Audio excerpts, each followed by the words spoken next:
नमस्कार दोस्तों, स्वागत है आप सभी का जीके जोन में।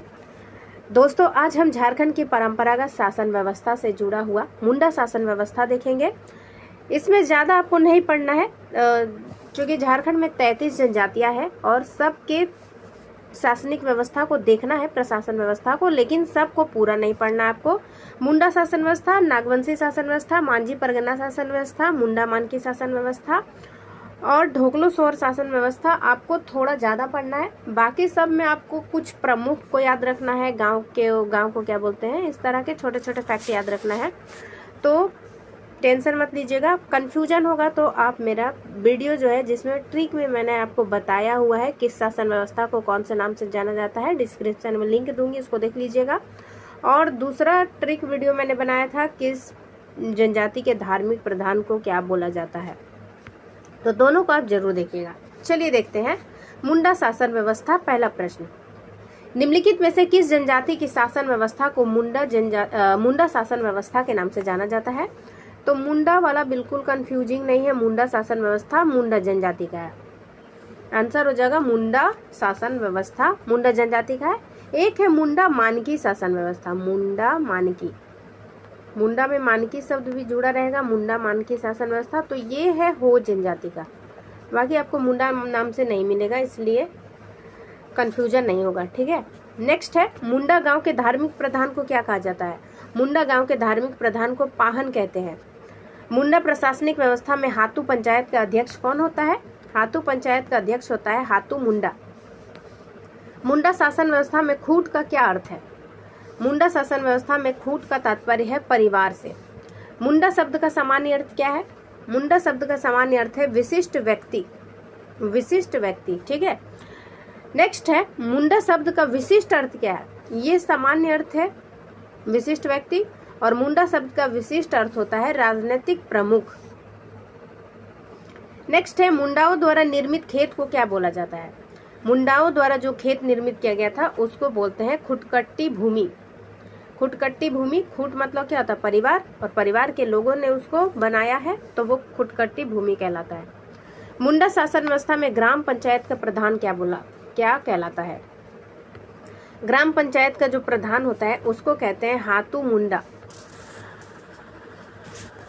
नेक्स्ट है पढ़ा या परहा के संबंध में कौन सा कथन गलत है? गलत कौन सा है, ठीक है। इसके प्रमुख अधिकारी कुंवर, लाल और कार्तो है। दूसरा, पढ़ा पंचायत का सर्वोच्च अधिकारी दीवान होता है। इसे मुंडा जनजाति की सर्वोच्च न्यायपालिका, कार्यपालिका तथा विधायिका की संज्ञा दी जाती है। यह एक अंतरग्रामीण पंचायत होती है। तो देखिए इसका आंसर ऑप्शन नंबर बी, ये स्टेटमेंट गलत है। पढ़ा जो है, पढ़ा पंचायत का सर्वोच्च अधिकारी दीवान होता है, ये गलत है। नेक्स्ट है पढ़ा पंचायत के अधिकारियों के बारे में गलत मिलान को चुनना है। लाल कौन होता है? सभा का वकील। दीवान पढ़ा राजा का मंत्री। पहले हम ऑप्शन देख रहे हैं, ठीक है। लाल जो है सभा का वकील होता है, ये तो बिल्कुल सही है।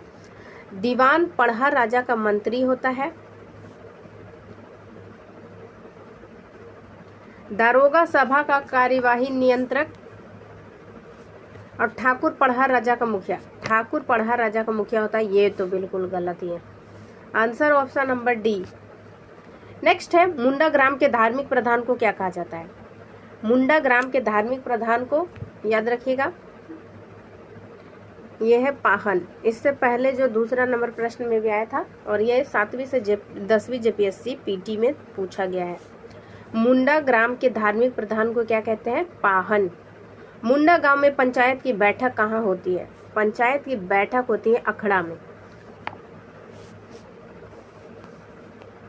एक बार किसी से इंटरव्यू में पूछा गया था कि अखड़ा क्या होता है, तो ध्यान रखिएगा अखड़ा क्या है। ये एक सांस्कृतिक स्थल होता है जहाँ पे सांस्कृतिक कार्यक्रम होती है, पंचायतों की बैठक भी होती है, नाच गान वगैरह होता है वहाँ, ठीक है। नेक्स्ट है मुंडा शासन व्यवस्था में पढ़ा पंचायत का सर्वोच्च अधिकारी कौन होता है? पढ़ा पंचायत का सर्वोच्च अधिकारी है पढ़ा राजा। नेक्स्ट है मुंडा शासन व्यवस्था में निम्नलिखित में से किसे गांव के सांस्कृतिक केंद्र की संज्ञा दी जाती है? तो गांव का सांस्कृतिक केंद्र कौन सा है? अखड़ा है।